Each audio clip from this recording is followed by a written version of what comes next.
Do I truly care about my health, or do I just think I care about my health? My name is Jacob, and I am currently working full time, but I am a incoming graduate student. I would say the first struggle was more or less knowing what to do in the gym. In the past, whenever I had spend time in the gym consistently, I didn't have any real structure. I was just kind of like aimlessly walking around. I was doing like I was working out muscle groups once a week, which was which is never gonna make it at that point. I learned very quickly that wasn't gonna work. But the other big component was nutrition. When I first started, I already was a seed oil disrespecter. Did my best to stay away, but the nitty gritty is what I lacked, and then also learning other key critical components such as the best way to break a fast. But honestly, the fasting was probably the biggest portion that I lacked.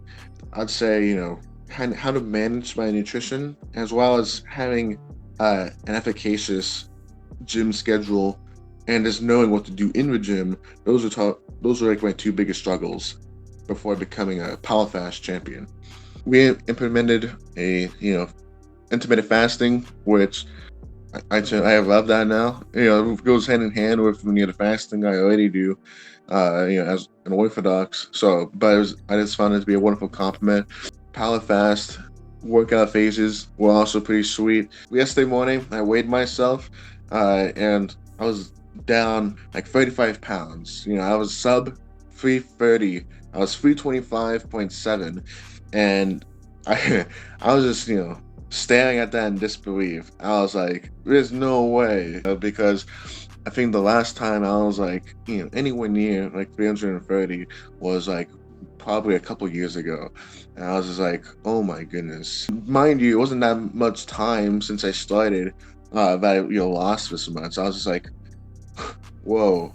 It's like, because you see yourself every day in the mirror, you don't always catch the changes visually, but other people did. My results is like, I'm still in shock, to be honest. I remember when I was only down 8 pounds, I went over to visit my folks, and my grandparents were also over.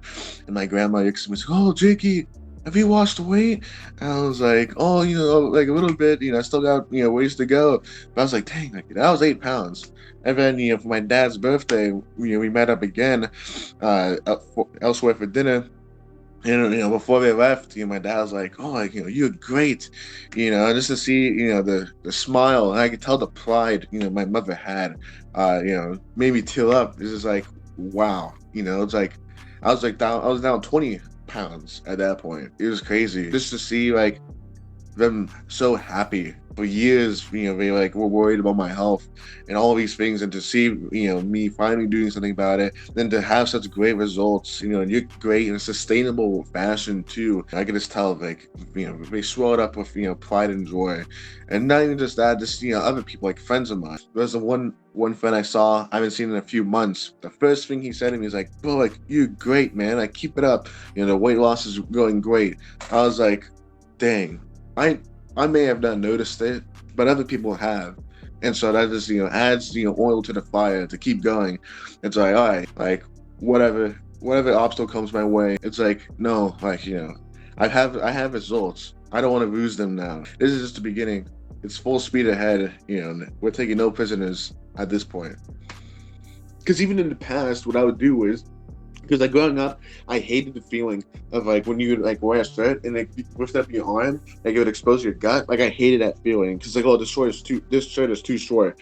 So what I did, like grow, like as I got older, I'd buy like sizes, buy shirts like sizes up. Like I'd buy like 5XLs just to have like a bagginess because I knew it would shrink. And it's like, no, I'm not having this shirt like right up. But now, because I'm wearing those shirts, it's extremely baggy, and it's like, all right, like it's nice and all, but it's like I feel like a girlfriend who like stole her boyfriend's clothes. Like this isn't how I want to feel. Like part of me hurt because it's like you never waste food, but it's like no, it's like it's not food at that point. It's engine lubricant. It's like okay, well, is not throwing this away for the sake of preserving food worth any negative externalities? No. And I was like, nope, you're going. And then, like you said, grocery shopping is super easy now because I can vet all the ingredients in like 2 seconds. In the past, I'd eat for pleasure, and like obviously I still like eating good food, so I'll treat myself every now and then. But for the most part, it's like what gives me the most fuel? Like what gives me. Yeah, I've gone from eating for pleasure to like primarily now I'm eating for fuel primarily. It's like what gives me the best benefit? What gives me the most protein for the least amount of calories and for the most like nutritionally dense food like there is. I was skeptical, because it's like not because I distrusted, what you did. I was like, will it actually work? It's like because you don't know. Like in the end, it's a two-way street. You give all this to us, but it's up to us to rise to the challenge and meet it. And so I was, on the fence for like a few reasons. One, I was a broke college student. I was like, how am I going to do it? But I think you said it best in your original three-part video series when you first joined. Eventually, you just gotta stop making excuses and make it happen. If you truly prioritize your health, then you will make it happen. You will improve upon it, no matter what. Honestly, and so that's when I sat down and sat myself down. And I was like, listen, it's been 2 years at this point, walking around aimlessly in a gym, like the Israelites in the desert. I had no idea what I was doing. I was completely lost, not going anywhere. This going back. It's like, would I rather continue fiddling around in the dark, blind reading the blind, or would I rather just make the small sacrifice and have somebody who's been down all these roads, who can take the waterfall and concise it to the tap and read me to the water. It's like, all right, this is what you need to do, and this is how I'll get you there. In the end, it was a no-brainer. I was like, I'd rather take the small expense for my health, which would pay dividends later on, versus trying to figure out on my own and doing God knows what to my health. So in the end, you just gotta ask yourself, do I truly care about my health, or do I just think I care about my health? And then from there, you'll have your answer. But only you can answer that. We can't answer that for you. I'm a good place right now. So like with all of this, so pretty blessed to like have gotten to this point, and I know like there's more yet to come. So I'm excited.